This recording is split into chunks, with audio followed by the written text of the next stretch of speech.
Hey, this is Jarvie-Brown coming with another deck profile. This time it is my Performapals. So let's just get started.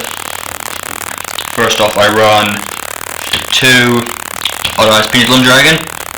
Good card. Just during the end phase, if it's in my Pendulum Zone, I can destroy it and search for another Pendulum card, which is what most of the Performapal deck is.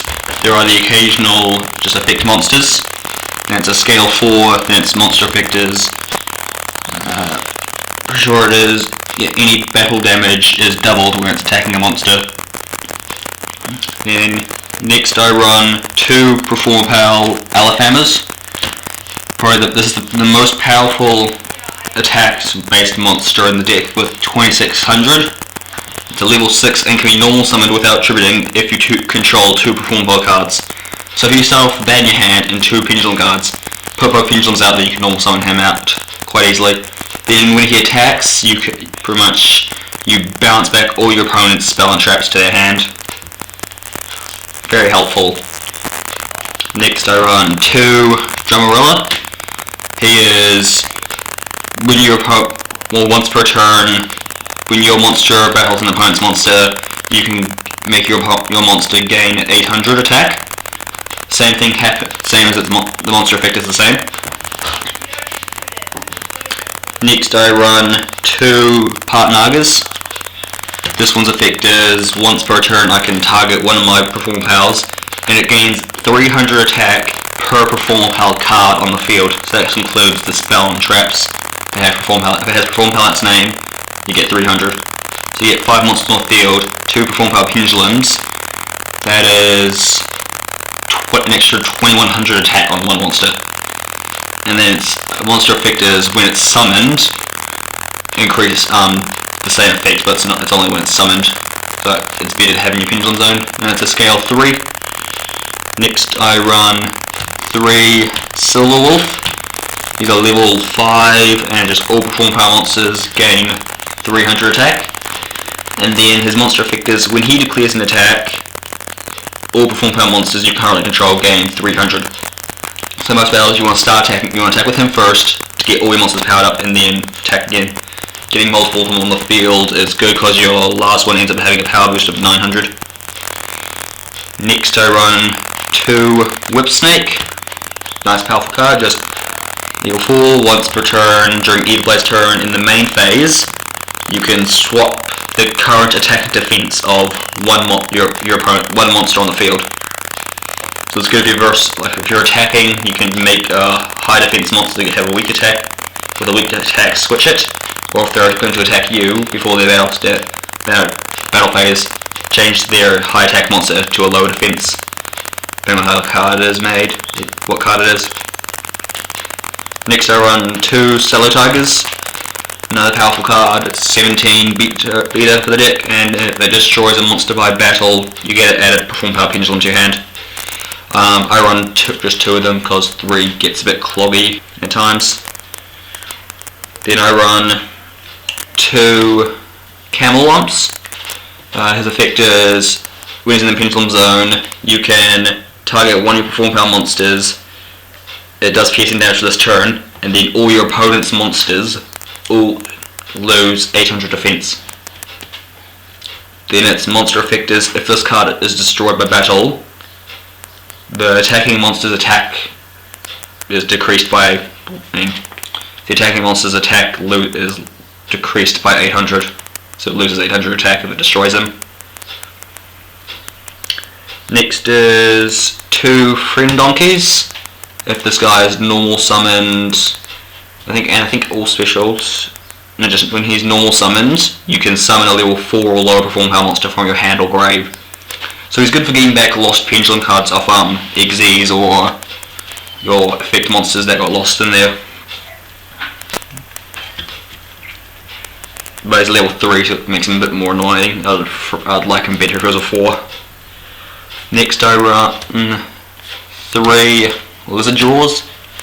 Probably your biggest draw power in this deck. It's a scale 6 Pendulum as monster. I think it's the highest that's released at the moment. Its Pendulum effect is if you control another Pendulum Performapal monster in your Pendulum Zone that isn't Lizard Draw, you can destroy this one, then draw a card. And then its monster effect is when it's on the field, if a Performapal monster is destroyed, you can draw cards up to the number of Performapal cards you currently control. So it's a very powerful draw card. You run 3 of them because it's level 3, easy to summon. That's it for the monsters. Next for the spells, I run 2 Chicken Game. Again, just more draw power. You can pay 1,000 life during, or the turn player can pay 1,000 life points and either draw a card, destroy this card, or give your opponent 1,000 life points.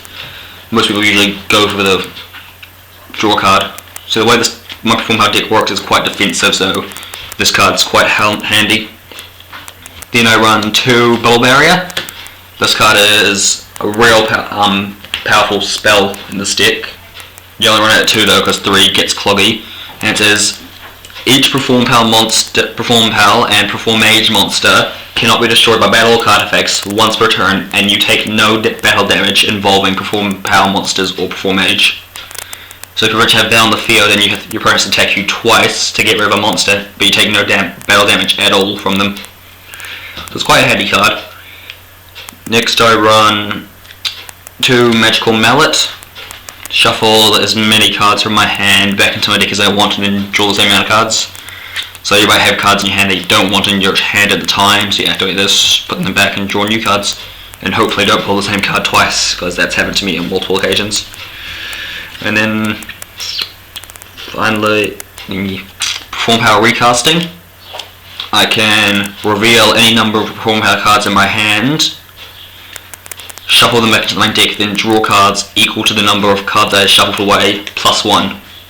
So if I shuffle 4 cards away, I get draw 5.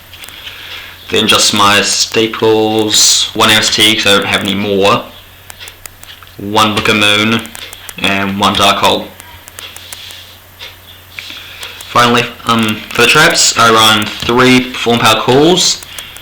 When my opponent declares a direct attack, I activate this, I can negate it, then add Performapal monsters to my hand whose total defense is equal to or less than the attack of the attacking monster.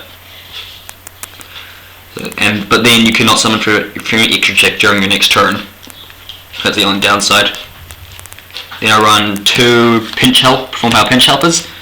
I think this card is better, personally, because it's continuous and just when your opponent declares a direct attack, negate it, then add a Performapal card to your hand. I mean, special summon a Performapal card. But the monster's effect is negated. And then you can also send this card from the spell and trap zone to the graveyard to reduce battle damage to 0.